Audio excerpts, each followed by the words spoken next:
Here's Richard Roeper, the great film critic slash everything, raconteur, author. Good man. Richard, what's up, buddy? What's up, Artie? I got under in that game, so I'm feeling pretty good. What was the number? I don't know, but it wasn't 37.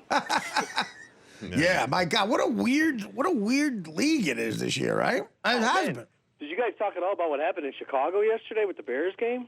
What happened? Well, it was Bears-Ravens, a 12 noon start here in Chicago, and that was right around the time the tornadoes started moving through southern and central Illinois. Right. So, about 3 minutes left in the first quarter, they postponed the game. They told 60,000 drunken fans wearing giant bear heads and, too tight Walter Payton jerseys to clear the concourses.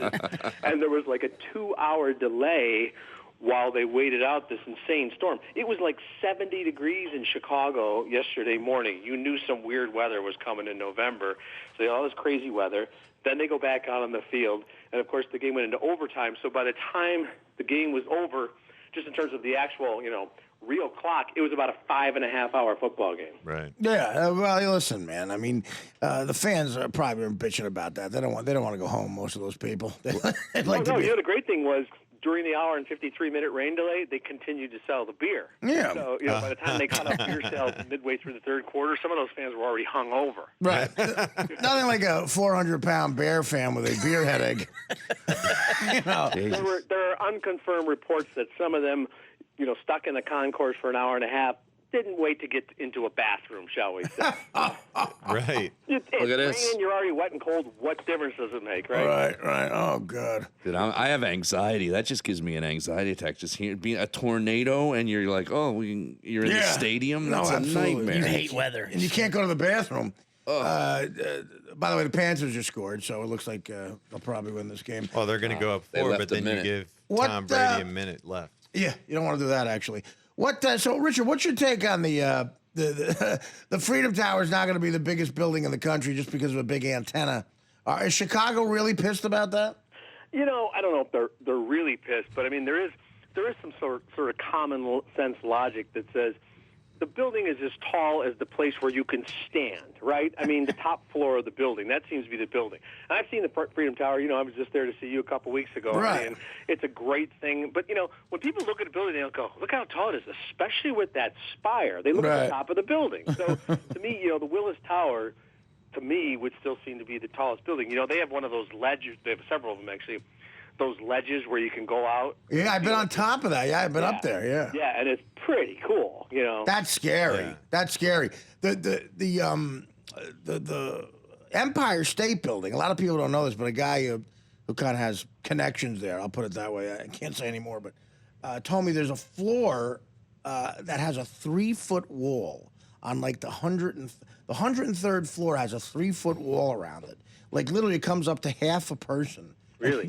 Leaning over. That's scary, man. Wow. That is pretty scary. It was just fun to watch all the back and forth, and all of a sudden, only Rahm Emanuel though, like our mayor, like instead of just being like graceful and saying, hey, look. Mm-hmm. There's a reason why there's a specific height to the Freedom Tower, and if it's going to be the tallest building in North America, we salute our New York brother. And he's like, that's bullshit, man. Come on, taller. Yeah. No, they don't. Everybody, at the end of the day, they don't care. Everybody wants something special about their city. Did you happen to see Seduced and Abandoned, that thing with James Toback and Alec Baldwin? No. Did you see that I yet? haven't had a chance to see that. The documentary on HBO. They go to the Cannes Film Festival and they're trying to get money to make a movie where Alec Baldwin's going to star in a remake of Last Tango in Paris with Nev Campbell. It's him and Nev Campbell, and it's called Last Tango in Tikrit. That's hilarious. Made in Iraq. And James Toback's going to write and direct. I love James Toback. But it's so funny because I was hoping you had seen it because they go around the Cannes Film Festival basically begging people for money. And no one will give them money. Like, all these film guys are like, no, I can't sell Alec Baldwin and Nev Campbell. I can't sell them. They all want Ryan Gosling in the movie or... well, if it's not about a superhero or a girl who's in love with a werewolf and a vampire too. Yeah, and it's really depressing because they talk to Scorsese, they talk to Coppola, they talk to all these guys, and you're like, yeah, we don't know how to make movies. Scorsese's like, if I can get DiCaprio in a movie, I can't make a movie, even him. And they're begging for money, and no one will give them more than $4 million, and they want $15 million. That is really depressing. I mean, there's still, there's some places where you can see independent films, but we've talked about this. That's why there's so much great television these days, because a lot of these great writers and a lot of great actors are like, screw this. I'd rather be on a great series like Mad Men, or going back a little bit, The Sopranos, right, or Walking Dead, or whatever the case may be, where there's great writing, and it's driven by the scripts, not by whether or not it's about superheroes. And you're seeing more and more of that now. They make a point too that with technology and everything, it's so splintered now, the film business, that it's just going to blow up soon. And almost like TV, like not TV. If you get 900,000 people watching, it's a hit. Right. And there's so many people and things on television, and it's going to create a weird world where people are famous but they have no money. Because these people get on TV shows and become famous, but they don't get paid any money because it's not that special anymore. Yeah, that's true. I mean, it's never going to be the way it was. Even, you talk about, shows like Friends and Seinfeld, the kind of white-hot fame and success that those shows had, like, let's say 1992, 93, something like that. There's nothing like that. These shows now, like Walking Dead, and I love it, and it got like 15 or 16 million viewers in its debut. They would have canceled Cheers if it was getting that kind of number. Right. I mean, and it's so true too, because there's a different kind of fame now, because even if you're on a gigantic, what they call a gigantic hit show, it means that 97% of the country has never watched your show. Right. As opposed to when you were Alan Alda and you were on MASH, oh, forget it, 30% of the country watched it every single week, and probably 95% of the country watched it in reruns. Right. That's how famous Bill Cosby was, and Mary Tyler Moore, Bob Newhart. These people were like, it's right, 80% of the TV viewers would watch their shows because there was nothing else on, and they were great. And the other thing is, we don't really, when you talk about, if you listed, like, let's say the top 20 movie stars in the world right now, it's sort of like if you listed the top 20 rock bands in the world right now. It would all be acts or artists who have been around for 20 or 30 years. Yeah, right. You get these young stars, but it's more like the novelty of Miley Cyrus or, Justin Bieber or whatever. But, like, when people ask me, like, well, who do you think is a great movie star in their 20s? I mean, there's some good actors, but I don't think any of these kids who are 22 now will ever be movie stars on the level of Julia Roberts, Tom Cruise, Brad Pitt, let alone the generation before that, when they were like magical, Paul Newman and Robert Redford and people like that, because you didn't see them other than when they were in their movies. They had this aura about them, and when their movies came out, everybody went to the movies. Now, more than half of the people, they don't go see the movie at the movies. They'll watch it eventually on their iPad, or they'll watch it on Netflix, or they'll watch it on cable. Well, I did this documentary I went to go see this weekend about the concert 12-12-12 for Sandy. Mm-hmm. Which is, I wanted to talk about that too. So Jim Dolan, the head of Madison Square Garden, Harvey Weinstein, it's basically them out obnoxiousing each other about, I'm going to help the victims. I'm going to help the victims. And there's about 40 minutes of that. And then they get to the music. But what's so unique about a concert like that, and the one they did after 9/11 was, it's never going to happen again. Like, they had the lineup with Springsteen, the Stones, the Who, Pink Floyd with Eddie Vedder with them, and one other two like amazing bands, and like that's never going to happen again. There's never going to be bands that iconic anymore because the music business is already splintered. 50 years from now, what would that lineup be? 50 years from now. Yeah, that's exactly right. And whatever the next thing that's going to happen, I guess you can't even imagine, like, whatever the next generation of kids are going to do. They're not going to like their parents. When Miley Cyrus is 45, the kids of those 45-year-olds are going to go, oh my God, she's the worst. So they're going to like some other weird form of music.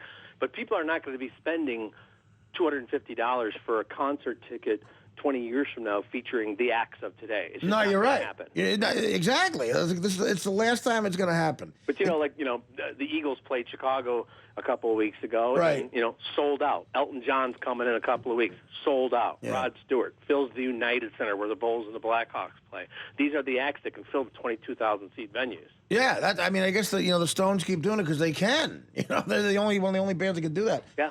But anyway, that documentary's worth seeing. It was pretty good.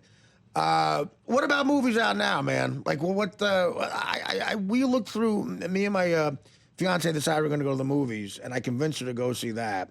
And I mean, I had to tell her who everybody was. It was really like, it really was. I mean, literally, somebody walked out, who's that? Who's that? Who's that? And so, like, half of the movie, people are, they're listening to me tell her who Pete Townsend is. But I guess I want to see Captain Phillips, But other than that, I guess enough said to see Gandolfini. Oh, that was so good. Did you see that? Was it good? Oh, I like that. loved and that's the kind of movie, enough said. And it's a pretty simple concept, but you never see on the big screen, a romance between two 50-year-old people who have been divorced and they both have grown daughters. And it's just, what I liked about this was we know Gandolfini can play mobsters. We know he can play cops and hitmen and even like military guys in Zero Dark 30, but to see him play a regular guy, right. I love that his job in that movie is he's like the curator at the TV museum in Los Angeles. So he's like, he'll walk by, oh, that guy's watching the Taxi episode where the dog died, and it's such a great little touch. I'll tell you, I saw a movie last week. I haven't reviewed it officially yet, but Artie, I think you'd love it. It's called Out of the Furnace. It stars Christian Bale, Casey Affleck, Woody Harrelson, Sam Shepard. It's set in one of those Pennsylvania mining, steel towns, right? Kind of a dying town. And Bale and Casey Affleck play brothers, and they're the kind of guys. They get a little bit of trouble here and there. One of them goes off and fights in the war, comes back. His job isn't there, and then one of them gets involved in kind of bare-knuckled fighting and mobsters, and it's just one of those gritty, realistic, insanely well-acted films that just blow you away. It's so good. What about American Hustle? Is that any good? Seeing that next week. Okay, I haven't seen it yet. Yeah. Same kind of buzz about it. I mean, we got the Wolf of Wall Street, the Scorsese film. Yeah, when's that coming out? Well, they delayed that. It was supposed to come out, I think, next week. And again, I don't know if it's a good thing or a bad thing, but I think there was a decision to maybe trim about 15 minutes from it. So Scorsese's still working on it. It's going to come out Christmas Day. He's still working on it. Yeah. I don't know. Hey, Richard, I got a sports question for you. Is the city going nuts over the Bulls beating the undefeated Pacers, even though it's early in the season? No, we're Chicago and New York, and I think Boston are kind of similar in this. It's like we love to bitch when things aren't going well, but when things are going well, then we bitch even more. Yeah, because it's like it's just hard to accept the riches. Because right now, with the Bulls, it's like Derrick Rose, he missed more than an entire season. Then he came back, and then he had a little bit of a neck problem. Then he had a little bit of an ankle problem. So there's more like that kind of thing, like, oh, what's going on with the Bulls? The Blackhawks are like 14-3. They've won 2 Stanley Cups in 4 years, and people are still like, what are they going to do about the backup goalie? People got a bitch. Like that's what keeps human beings going. You got to get to another level and have something to be annoyed about. Well, it seems like Rahm Emanuel is kind of setting the standard for that, not only with the Willis Tower, but he started the whole beef with Jon Stewart about the pizza. Right. I mean, what's his deal? Are we going to find out he's another Rob Ford or what? No, he's sort of if we're lucky. He's actually the exact opposite. Rahm's like the kind of guy that does the triathlon, and he made Chicago the largest bicycle riding city in North America with all these. You guys got like the city bikes there. We have like the Divvy bikes, where you can, and it's like he announced this program last week just before we had our first snowfall. But he's like a health nut. But what I love about Rahm is actually Toronto is like the sister city of Chicago, whatever that means. So he did some interview like last week, and someone said, what do you think about the fact that Toronto is your sister city? And are you worried about Rob Ford? And Rahm was just like, that's a stupid question. Yeah. Sister city doesn't mean anything. It's a sign in the airport when you get off the plane at O'Hare. Why would I care what the mayor's up there doing? Yeah, mayor is one of the last sort of political positions you could have where it's a major position, but you could be very like provincial and local and say offensive stuff and get away with it. Like, you could still be tough and go, I'm Chicago, whatever, and just blame it on that. That's exactly the way it is in Chicago. Yeah. He's the king of Chicago. When you're the mayor of Chicago, we have 50 city councilmen. They don't do anything that the mayor doesn't want them to do. And for years before that, of course, we had the 2 dailies. We had, the original Boss Daily back in the day in the 50s and 60s, and then Richie Daily. These guys, there are people who've grown up in Chicago who are 60 years old, and for 45 of those years, there was a Daley who was the mayor. That's right. That's all you heard, yeah. And completely provincial, living in Bridgeport, just a few blocks away from Sox Park. And the mayor would go to every single wake and funeral of any voter, and then people for years, well, the mayor, he was at my uncle's wake. I'm voting for him. All that kind of like neighborhood politicking, it has thrived in Chicago for 100 years. Definitely. And the stuff about the Kennedy 50th anniversary, all that stuff gets brought up again about, how Kennedy got in because Sam Giancana got him Chicago. Yeah, things weren't going well in Chicago. Then all of a sudden, a lot of dead folks started voting twice. Hilarious. And then Kennedy goes after Sam Giancana and ends up dead somehow 3 years later. Listen, Richard, we appreciate you coming on as always, buddy. Thanks. Hey, Artie, congratulations on the book. It's a great read, man. Thank you. I appreciate it, man. I do. The Artie Lange Show, weeknights on Audience, only on DirecTV.